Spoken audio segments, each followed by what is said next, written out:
Hello everyone, welcome back to my channel. कैसे हैं आप सब लोग गाइस? आई होप आप सब लोग खुश होंगे, लाइफ में बहुत कुछ अच्छा कर रहे होंगे। गाइस आज मैं आपके लिए आपके पर्सन की फीलिंग्स लेके आई हूँ। देखते हैं आपके क्रश की आपके लिए क्या फीलिंग्स है, क्या वो फील करते हैं आपके लिए, आपको लेके, इस रिश्ते को लेके उनकी ट्रू फीलिंग्स क्या हैं। ओके व्यूअर्स, तो आज हम ये देखने वाले हैं। तो जनरल रीडिंग होने वाली है, सभी ज़ोडिक साइन के लिए होने वाली है, तो इसे पॉजिटिव वे में लीजिएगा। जितना भी पार्ट इस रीडिंग का आपके साथ में रेजोनेट करता है उसे क्लेम करिए, उसे एक्सेप्ट करिएगा। डिवाइन को उसके लिए गाइस थैंक यू बोल दीजिएगा।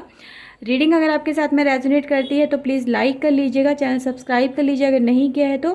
अगर आप मुझसे पर्सनल रीडिंग लेना चाहते हैं तो ऊपर दिए व्हाट्सएप नंबर पे आप मुझे कांटेक्ट कर सकते हो कि फिर तो ये नंबर है यहाँ पे। तो चलिए रीडिंग हम स्टार्ट करते हैं, देखते हैं आपके पर्सन की आपको लेके क्या फीलिंग्स हैं। Okay, so please divine guide करिए, बताइए इनके पर्सन की क्या फीलिंग्स हैं, इनको लेके क्या है उनके मन में, क्या है उनके दिल में। व्यूवर्स को लेके प्लीज़ डिवाइन गाइड करिएगा। Okay, so let's see. So we have loyal heart. Okay, first card है from your person side, white, orphaned, poised. Okay viewers, and bottom of the deck है हमारे पास मिल्क एंड हनी। ओके, कुछ tarot से देखते हैं क्या निकल के आता है। प्लीज़ डिवाइन बताइएगा क्या फीलिंग्स हैं इनके पर्सन की इनको लेके।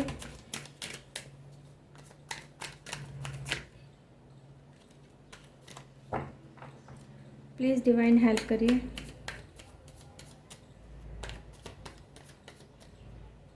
Okay, so we have guys first card है 5 of wands, knight of sword, hierophant. Okay,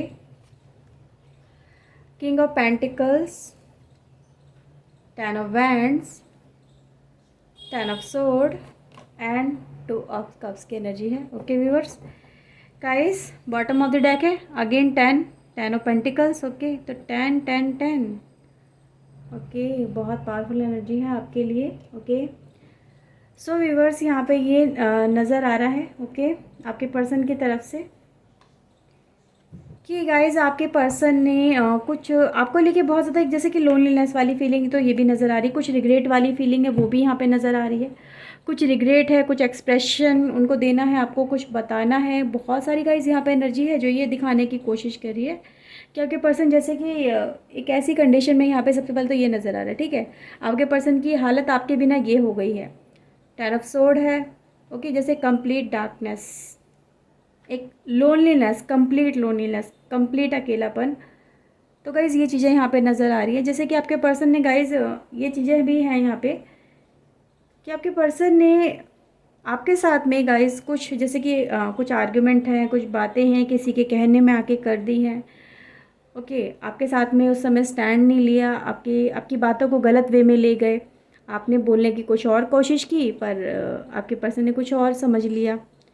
ठीक है, तो गाइज़ ये चीज़ें यहाँ पे नज़र आ रही है। तो आपके पर्सन गाइज़ इस समय ये इस एनर्जी में नज़र आ रहे हैं, हैरेफेंट की एनर्जी लेके चल रहे हैं। ओके, तो गाइज़ ये एनर्जी यहाँ पे ये दिखाने की कोशिश करिए कि आपके पर्सन उन चीज़ों को लेके यहाँ पे आपके साथ में सॉर्ट आउट करना चाहते हैं, मैटर को, मैटर क्लियर करना चाहते हैं।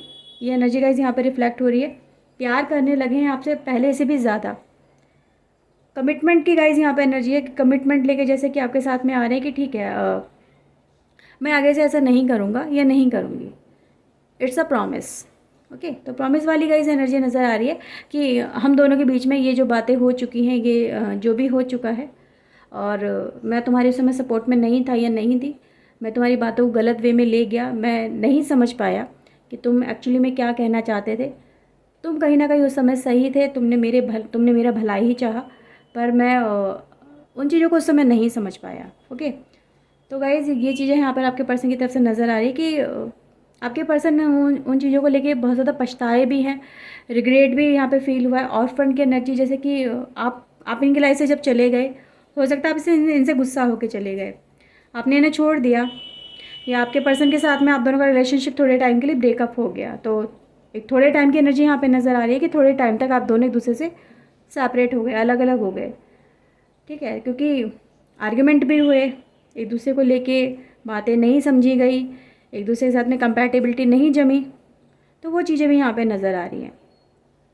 तो गाइज़ जैसे जैसे आप दोनों के बीच में ये गैप बढ़ा, आप दोनों एक दूसरे से बात नहीं कर पाए, आपके पर्सन ने गाइज़ वाई की एनर्जी को ऑप्ट किया। इन्होंने बहुत कुछ उस टाइम के बारे में, आपके बारे में, इस रिलेशनशिप को लेके बहुत कुछ जानने समझने की कोशिश की। जैसे कि कहते हैं ना, दिल पे कुछ बातें इंसान लिख लेता है या अपने माइंड में कुछ चीज़ें छाप लेता है, उसकी इमेज बन जाती है कि उसको उस समय तो वो ठीक लगता है कि हाँ मैं जो कर रहा हूँ या कर रही हूँ वो ठीक है, वो मेरे हिसाब से ठीक है। लेकिन जैसे जैसे एक दूसरे के साथ में दूर होते गए, बातें नहीं हुई, एक दूसरे की कमी फील होने लगी, वो मेमोरीज़ बाद में रिटर्न बैक करने लगी, दिमाग में जो बातें थी क्लिक करने लगी बार बार कि इन्हें संभाल लो, इन्हें ठीक कर लो, ऐसा क्यों हुआ, कैसे हुआ, कहाँ पे किसकी गलती है। तो कुछ अपनी गलती भी सामने आई, कुछ आपकी गलती भी सामने आई। ठीक है, तो दोनों ही गलतियाँ गाइज़ आपके पर्सन के सामने आई हैं। ओके, तो गाइज़ आपके पर्सन ने उन चीज़ों को देखा, उन चीज़ों को सोचा है, समझा है, और एंड में आके इनको यही लगा कि अलग अलग रहने से अच्छा कि साथ में रिलेशनशिप लेके आगे बढ़ा जाए, ज़रूरी यही है। और जब हम दोनों साथ में आ जाएंगे तो मेरी लाइफ फिर से ठीक हो जाएगी, मेरी लाइफ फिर से स्टेबल हो जाएगी। मुझे अकेलेपन में नहीं रहना, मुझे अकेलापन और ज़्यादा कचोट रहा खा रहा है। मुझे जितना ज़्यादा मैं आपसे दूर रह रहा हूँ उतना ही मुझे आपकी याद आती है, उतना ही आप मेरी यादों में रहते हो, मेरे आसपास रहते हो। मुझे आपकी और ज़्यादा कमी फ़ील होती। जिस समय आप मेरे साथ थे मुझे इतनी कमी फ़ील नहीं होती थी, क्योंकि जब रिलेशनशिप साथ में था ना तब इंसान उसकी वैल्यू नहीं करता है। जब रिलेशनशिप टूट जाता है या उसमें दूरियां क्रिएट हो जाती हैं तब इंसान उन चीज़ों की कमी फ़ील करता है, क्योंकि जब साथ में होता है तो एक दूसरे की जिम्मेदारियां ऑटोमेटिकली दूसरा पर्सन उठा लेता है, फील ही नहीं करवाता कि वो उसके लिए क्या क्या कर रहा है। तो वो इंसान ने उस समय आपकी जो वैल्यू थी वो उस समय नहीं समझी, लेकिन जैसे जैसे आप उससे दूर होते चले गए, आपकी जो इंटेंशन थी, आपके जो काम थे, आपका जो प्यार था, जो एफर्ट्स थे, वो इसके पर्सन के सामने धीरे धीरे आने लगे। फिर इसको रियलाइज़ होने लगा, यार वो जब था मेरी लाइफ के अंदर तो मेरी लाइफ कितनी ज़्यादा स्मूथली रन हो रही थी, बिल्कुल ठीक चल रही थी। आज मैं घर में लौट के वापस आता हूँ या आती हूँ तो मुझे घर में कमियाँ नज़र आती हैं, वो खालीपन नज़र आता है, वो लगता है कोई मेरा जैसे कि इंतज़ार ही नहीं कर रहा। बस मैं घर आता हूँ, ऐसे ही आता हूँ और चला जाता हूँ, कोई है ही नहीं जो मेरे बारे में मेरा दुख सुख को पूछ सके, हाँ भी तुम कैसे हो कैसे नहीं हो। तो ये चीज़ें यहाँ पे नज़र आ रही हैं। ठीक है, अब ये मेल फीमेल सबके लिए है, कोई ज़रूरी थोड़ा ना कि सिर्फ मेल ही काम करते हैं, फीमेल काम नहीं करती है या उनको उनकी याद नहीं आती है, तो ऐसा नहीं है, सबको सबकी याद आती है। जब रिलेशनशिप में अलग होते हो ना, जब साथ में होते हो तो याद नहीं आती, तो उसकी वैल्यू नहीं करता इंसान। लेकिन जैसे जैसे दूरियां बनती हैं या फिर आपको उसकी आदत हो जाती है, और आदत एकदम सडन आपसे दूर हो जाए तो इंसान संभल नहीं पाता, वो बहक जाता है, वो बिखर जाता है। तो वही एनर्जी गाइज यहाँ पे नज़र आ रही है कि आपका पर्सन गाइज आपके साथ में रहना चाहता है, आपके साथ में गाइज कनेक्ट करना चाहता है, आपको प्यार ऑफर करना चाहता है, एक कमिटमेंट के साथ ऑफर करना चाहता है। तो गाइज यहाँ पे नज़र आ रहा है कि वो आपके लिए स्टैंड लेने को तैयार है, आपके साथ में रिलेशनशिप को पूरा करने को तैयार है, अपनी जिम्मेदारी को उठाने को तैयार है। वो पर्सन जो जिम्मेदारियों को वो पूरा नहीं कर रहा था, उनसे चीज़ों से लेके भाग रहा था, वही जिम्मेदारियों को आज आपका पर्सन एग्री कर रहा है कि हाँ मैं अपनी जिम्मेदारियाँ पूरे अच्छे से निभाऊंगा, जो मेरे अंदर कमी है उन पे मैं वर्क करूँगा या करूँगी, और इन चीज़ों को मैं ठीक करने की कोशिश अपनी तरफ से पूरी करूँगी। ठीक है गाइस, तो इसीलिए हमारे पास 10 ऑफ पेंटिकल्स की एनर्जी है। यहाँ पे एक वादा है कि हाँ जितना मैं समय तुम्हें या परिवार को नहीं दे पा रहा था उतना समय मैं दूंगा। अब मैं करियर पे भी फोकस करूँगा, आप पे भी फोकस करूँगा या करूँगी, अपने परिवार पे, बच्चों पे, सबको इक्वल टाइम देने की मैं अपनी तरफ से पूरी कोशिश करूँगा। आपके साथ में मैं लॉयल्टी के साथ में रहूँगा या रहूँगी। अब जो गलतियाँ हो गई हैं उनको मैं दोबारा से नहीं दोहराऊँगा। तो इसीलिए गाइज़ यहाँ पे एक परिवार की एनर्जी है, एक कमिटमेंट की एनर्जी है, जो यहाँ पे एक कंप्लीशन को दिखाती है कि अब जो गलतियाँ हो गई हैं उन्हें हम यहाँ पे एंड करते हैं यहाँ पे, और यहाँ से हम नई शुरुआत करते हैं।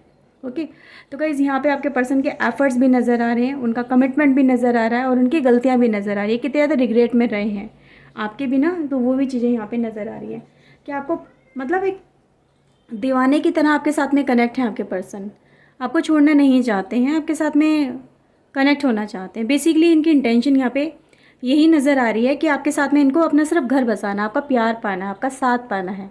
वो आपको और ज़्यादा ये दुखी नहीं करना चाहते हैं, ना ही खुद दुखी होना चाहते हैं, क्योंकि आपके साथ में इन्होंने जो मतलब आपका साथ होते हुए भी जो दूरियाँ इन्होंने फेस की हैं, जो दूरियाँ इन्होंने झेली हैं, जो अकेलापन इन्होंने झेला, वही इनके लिए एक सज़ा बन चुकी है। तो उन्होंने भी काफ़ी सज़ा झेल ली है। अब इनसे और वो सज़ा नहीं होगी, इनसे और नहीं ये झेल सकते हैं।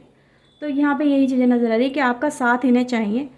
अब ये जो अकेलापन है इनके लिए सज़ा बनता चला जा रहा है।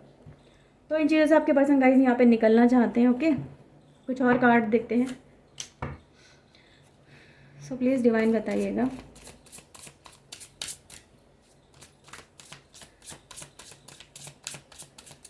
प्लीज़ हेल्प करिए डिवाइन, बताइए इनके पर्सन इनके लिए और क्या फीलिंग्स रखते हैं, क्या कहना चाहते हैं, वो क्या है उनके दिल में। ओके, जजमेंट की गाइस हमारे पास एनर्जी है, आप यहाँ पे देख सकते हैं। जजमेंट की एनर्जी और हमारे पास हेरोफेंट की एनर्जी, जैसे कि इस रिलेशनशिप में नई शुरुआत करना चाहते हैं, इसको नए सिरे से स्टार्ट करना चाहते हैं, पुरानी गलतियों पे मिट्टी जैसे डाल देना चाहते हैं। तो ये चीज़ें गाइस यहाँ पे नज़र आ रही है। ओके, टेम्परेंस की गाइस हमारे पास एनर्जी है लाइफ में। 8 ऑफ सोर्ड की एनर्जी है, 6 ऑफ कॉइन्स की एनर्जी है। Okay, knight of king of cups, ace of wands की एनर्जी है। Okay, and viewers we have justice. Okay, तो आपके पर्सन गाइज आपके साथ में जस्टिस करना चाहते हैं, इस लाइफ के साथ में जस्टिस करना चाहते हैं, अपने परिवार के साथ में जस्टिस करना चाहते हैं। आप उनका परिवार हो, ये गाइज मुझे एनर्जी बहुत ज़्यादा फील हो रही है कि आप उसका उनका कहीं ना कहीं गाइज आप उनका परिवार हो। चाहे उन्होंने आपको दिल से माना हो या समाज के रूप में उन्होंने आपको एक्सेप्ट किया हो। ठीक है, जैसे कहते हैं ना शादी वगैरह हो चुकी है, तो वो चीज़ें हैं कि इस रिलेशनशिप को फिर से रिकनेक्ट करना चाहते हैं। आपके साथ में कमिटमेंट लेके आपके पर्सन आ रहे हैं, क्योंकि गाइज यहाँ पे आप वो अकेले ही बहुत ज़्यादा ये झेल चुके हैं, ये मायूसी, ये तन्हाई, ये अकेलापन, जैसे कि वो घर, वो कमरा, वो प्यार, ठीक है, वो जुदाई इनके लिए जेल बन चुकी थी। वो अपने आप को गाइज इन चीज़ों से बहुत ज़्यादा फेस कर चुके हैं, तो और ज़्यादा इन चीज़ों में नहीं रहना है। अब ये सब पे ध्यान ना देके अब अपने रिलेशनशिप पे ध्यान देना चाहते हैं। वो पहले क्या था ना, पहले सब पे ध्यान देते थे कि परिवार पे भी देख लो, आप पे भी देख लो, किसी और पे भी देख लो, करियर पे भी देख लो, इधर भी देख लो, उधर भी देख लो, सब कुछ। लेकिन सब पे ध्यान देते हुए ये अपने परिवार पे यानी आप पे ध्यान नहीं दे रहे थे, अपने प्यार पे ध्यान नहीं दे रहे थे, अपनी लाइफ पे ध्यान नहीं दे रहे थे, जो इनकी ज़िंदगी है, जिसको ये अपनी जान कहते हैं, जिसको कहते हैं कि तुम मेरी एक आत्मा हो, मेरा सोल हो। अगर मेरा शरीर है और इसमें अगर दिल नहीं है तो शरीर किसी काम का नहीं। जब दिल धड़कता है तभी ये शरीर चलता है। तो इन्होंने अपने हार्ट पे वर्क नहीं किया, उसको इग्नोर किया, अपनी हार्ट की ट्रू फीलिंग को इन्होंने इग्नोर किया, और उन्हीं चीज़ों पे गाइस उन चीज़ों को लेके बहुत ज़्यादा रिग्रेट में चले हैं। अब यहाँ पे ये खुद से यहाँ पे कह रहे हैं कि मुझे नई शुरुआत करनी है, मुझे एक चांस चाहिए, मुझे एक मौका चाहिए, और मैं खुद से ही एफ़र्ट्स लूँगा, मैं खुद से ही ये चीज़ें करके दिखाऊँगा। ठीक है, तुमने बहुत कर लिया, ठीक है, तुमने हम दोनों के बीच में जितना दूरियां होनी थी, सज़ा मिलनी थी, मुझे मिल चुकी है। लेकिन अब मैं और झेलना नहीं चाहता हूँ या नहीं चाहती हूँ। अब मैं खुद से एक्शन लेने के लिए तैयार हूँ, खुद से आगे बढ़ने के लिए तैयार हूँ, खुद से अपनी जिम्मेदारी को उठाने के लिए तैयार हूँ। तो वो पर्सन खुद से तैयार है। तो गाइज़ यहाँ पे ये चीज़ें नज़र आ रही हैं। जजमेंट के गाइज़ यहाँ पे एंड हो रहा है जस्टिस पे। तो जस्टिस भी गाइज़ यहाँ पे नज़र आ रहा है कि आपके साथ में जो भी होगा आने वाले समय में वो जस्टिस लेके आ रहा है। आपके पेशेंस का जस्टिस हो रहा है, आपकी फीलिंग्स के लिए जस्टिस हो रहा है, आपने जो स्ट्रगल देखा है इस टाइम ड्यूरेशन के अंदर उसके लिए जस्टिस हो रहा है। ठीक है, एक नई शुरुआत हो रही है इस रिलेशनशिप के अंदर, प्यार ऑफर हो रहा है आपको, आपका पर्सन प्यार ऑफर कर रहा है, अपना कमिटमेंट ऑफर कर रहा है, अपना साथ ऑफर कर रहा है, और अपनी गलतियों को भी एक्सेप्ट कर रहा है। ठीक है गाइज, तो यहाँ पे ये चीज़ें नज़र आ रही हैं। टेम्परेंस की एनर्जी गाइज बैलेंसिंग एनर्जी है, यानी कि बैलेंस करने की कोशिश कर रहा है इस रिलेशनशिप को और अपनी जिम्मेदारियों को। तो हर चीज़ को गाइज ये पर्सन आपके लिए बैलेंस लेके आ रहा है लाइफ के अंदर। ओके व्यूअर्स, कुछ राशि की यहाँ पे बात करती हूँ। राशि है गाइज हमारे पास Aries, Leo, Sagittarius, Gemini, Libra, Aquarius, Taurus, Virgo, Capricorn and Cancer, Scorpio, Pisces. तो सारी राशि है गाइज हमारे पास। तो आपका पर्सन किसी भी राशि का हो सकता है, आप भी किसी भी राशि के हो सकते हो। लेकिन ये एनर्जी जो यहाँ पे बता रही है वो यही है, दिखा रही है कि आपके आने वाला भविष्य जो यही होने वाला है कि ये पर्सन आपके साथ में आने वाले टाइम के अंदर बहुत जल्दी कनेक्ट करने की आपके साथ में कोशिश करेगा, इस रिलेशनशिप को नए सिरे से शुरुआत करने की कोशिश करेगा। ठीक है, और पूरे दिल से करेगा। यहाँ पे सिर्फ ऊपर ऊपर की बात नहीं हो रही है, अब ये दिल से आपके लिए प्यार को फील कर रहा है और आपके साथ में रिलेशनशिप को फिर से स्टार्ट करना चाहता है। ओके व्यूअर्स, तो ये रीडिंग थी आपके लिए। आई होप आपके साथ में रीडिंग रेजोनेट की होगी। अगर व्यूअर्स की है तो प्लीज़ लाइक कर लीजिएगा, चैनल सब्सक्राइब कर लीजिए अगर नहीं किया है तो। मैं मिलती हूँ नई रीडिंग में नए टॉपिक के साथ में। Till then take care yourself, God bless you guys, bye bye, thank you for watching guys, bye bye.